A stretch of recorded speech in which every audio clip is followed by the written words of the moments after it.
Sebelumnya saya ingin memberikan konsep tentang perbedaan antara penelitian kuantitatif dan kualitatif. Jadi nanti Bapak Ibu silakan ya mau memilih yang mana gitu. Apa kuantitatif atau kualitatif, atau mungkin mix kedua-duanya gitu. Memadukan antara kuantitatif dan kualitatif. Mungkin itu jauh lebih bagus. Atau mungkin kuantitatif yang didukung oleh kualitatif ya. Sequential exploratory. Jadi penelitian kualitatif didalami kemudian diukur secara kuantitatif. Atau mungkin penelitian kuantitatif yang diperkuat oleh kualitatif atau kualitatif yang diperkuat oleh kuantitatif. Jadi bisa sequential exploratory atau sequential explanatory. Mungkin kalau ada mahasiswa yang mau mencoba untuk menggunakan analisis mix, itu hasilnya pasti akan jauh lebih sempurna.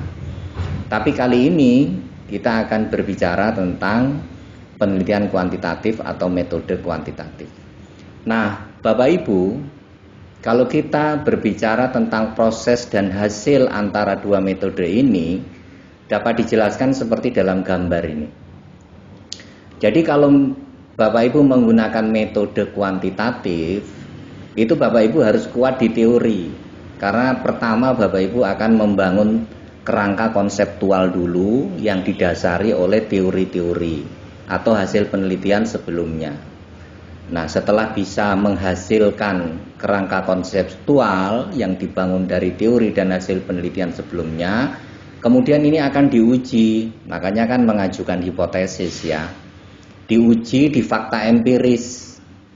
Di mana diujinya? Apakah di lembaga pemerintah atau swasta atau di lingkungan masyarakat gitu ya. Itu konteksnya sesuai dengan yang Bapak Ibu pilih.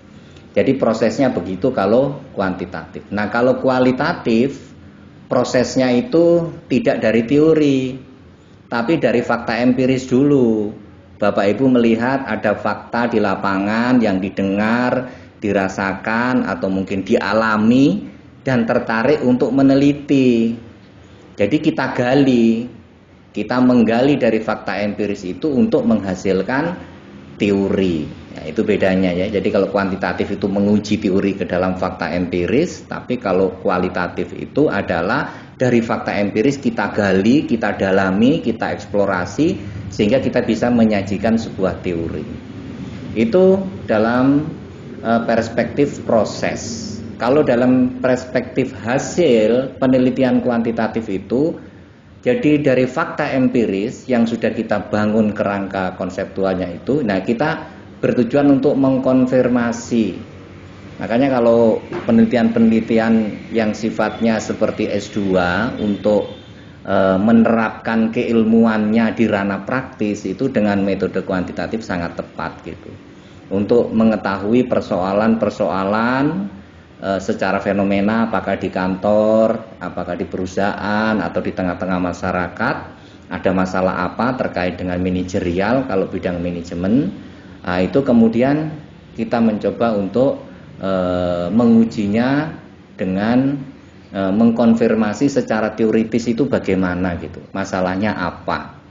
Nah, seperti itu. Nah, kalau metode kualitatif dari perspektif hasil, nah teori yang dihasilkan tadi itu dalam rangka untuk menjelaskan fakta empiris. Misalnya ada satu kepemimpinan yang fenomenal ya, oh dia kok bisa berhasil. Nah itu kita gali, kita dalami, kemudian kita menghasilkan sebuah teori itu untuk bisa menjelaskan kenapa kok dia berhasil atau kenapa kok dia gagal gitu.